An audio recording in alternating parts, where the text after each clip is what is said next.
ওকে, তো আমরা 5 মিনিটের মধ্যে দুইটা jQuery ইম্পর্টেন্ট টপিক শেষ করে ফেলবো, তাহলেই আপাতত বোঝা যাবে। তো আমরা jQuery কিভাবে ট্যাগের মধ্যে HTML অ্যাপ্লাই করবো সেটা দেখলাম। কারণ হচ্ছে jQuery সিলেক্টর কি সেটা জানবো। তো jQuery প্রথম যে সেকশন সেটা হচ্ছে এলিমেন্ট সিলেক্টর, ঠিক আছে। নাম্বার 1, এলিমেন্ট কি? যে কোনো HTML ট্যাগ, যেমন p একটা ট্যাগ, ঠিক আছে। এই p ট্যাগটা সিলেক্টর হিসেবে অ্যাসাইন হচ্ছে কি হবে? এটা হচ্ছে $সাইন হলো অ্যাসাইনমেন্ট। এটা অ্যাসাইন করছে কাকে? অ্যাসাইন করছে p কে, প্যারাগ্রাফ। তো এটা যদি আমরা একটা এক্সাম্পল দেখি, তো এই যে হেড ট্যাগের মধ্যে, এই হেড ট্যাগের মধ্যে আমরা স্ক্রিপ্ট নিলাম jQuery, ঠিক আছে। আর এতটুকু হচ্ছে আমাদের কিসের কাজ? এই যে এলিমেন্টের উপরে আমরা যে সব অ্যাকশন করছি সেটা হচ্ছে, যেমন এখানে এই পি এলিমেন্টের উপরে আমরা একটা অ্যাকশন করছি। এটা এখান থেকে আমরা যদি দেখি সেটা হচ্ছে, এটার মানে হচ্ছে ফুল HTML ট্যাগের মধ্যে এতটুকু হচ্ছে সিলেক্টর, এটা হচ্ছে HTML, আর এতটুকু হচ্ছে অ্যাকশন। তো এই HTML এর মধ্যে একটা রেডি অ্যাকশন ঘটাচ্ছি, যেটা বাটনের উপরে হবে। বাটনকে ক্লিক করলে পি ট্যাগ হাইড হয়ে যাবে। সো এখানে পি ট্যাগ কি? পি ট্যাগ হচ্ছে এই যে this is paragraph, this is another paragraph. আর বাটনটা কই? বাটনটা হচ্ছে এই জায়গায়। সো এখানে দুইটা অ্যাকশন হবে, সেটা হচ্ছে বাটনে ক্লিক করলে পি হাইড হয়ে যাবে।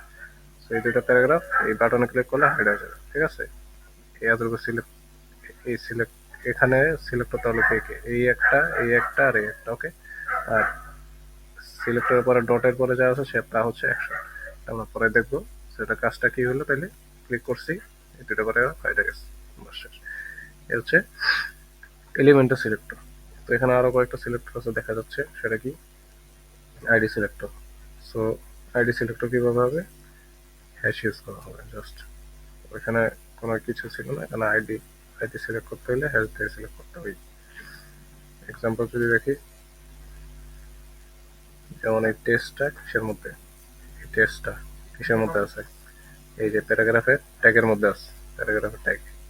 সো আমরা ডাইরেক্টলি, যেহেতু প্যারাগ্রাফ দিলে সব প্যারাগ্রাফ আসতেছে, তো আমরা তো এটা তো নর্মাল না। তো আমরা যে কোনো একটা আলাদা এই প্যারাগ্রাফের উপরে অ্যাকশন করতে চাচ্ছি, এই কারণে আমরা আইডি দিলাম একটা টেক্সট। সো এই আইডিটাকে আমরা এই জায়গায় দিয়ে দিলাম, এটা হচ্ছে আইডি সিলেক্টর। তো সেম কাজটা এখানে হয়েছে, শুধু ওই জায়গায় আমরা প্যারাগ্রাফের বদলে প্যারাগ্রাফের আইডি টেস্ট বসাই। এখন যদি আমরা ক্লিক করি, তাহলে শুধু এই এটা চলে যাবে, মানে অ্যানাদার প্যারাগ্রাফটা চলে যাবে। ক্লিক করলাম, ওটা চলে গেছে। সো এটা হচ্ছে আইডি সিলেক্টর। এরপর থার্ডটা হচ্ছে ক্লাস সিলেক্টর।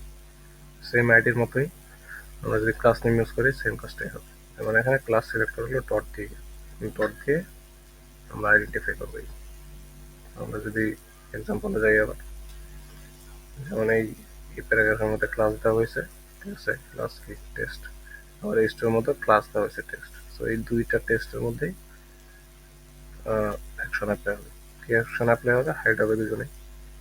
সো আমরা এখানে সিলেক্ট করছি এই টেস্ট নামে যতগুলো আইডি আছে সবগুলো উপরে হাইড অ্যাকশন করবে। সো আমরা কি বুঝতেছি যে দিস ইজ এ হেডিং আর দিস ইজ এ প্যারাগ্রাফ, এই দুইটা জিনিসই বাটন ক্লিক করার পরে হাইড হয়ে যাবে। So this is a heading, এটা কই? এখানে। আর this is another paragraph test, এখানে। সো ক্লিক করলে কে কে হাইড হয়েছে? ওই যে হেডিং আর এই প্যারাগ্রাফ, ওকে। এটা ছিল ক্লাস সিলেক্টর। তো এখানে jQueryর আরো ডিফারেন্ট সিলেক্টর দেওয়া আছে, সেগুলো হচ্ছে আমরা ক্লিক করে করে দেখি কোনটা কেমনে কাজ করে। এটা কি? অল এলিমেন্টস এর সিলেক্টর। এটা কেমনে কি কাজ করে? তো আমি যদি স্টার দিয়ে হাইড দিই, তার মানে এইখানে যত HTML এর ভিতরে যত ট্যাগ আছে বডির ভিতরে সব একসাথে হাইড হয়ে যাবে, ঠিক আছে। স্টার মানে হচ্ছে সব এলিমেন্ট। ক্লিক করলে সব এলিমেন্টে শেষ। তারপরে এটা কি?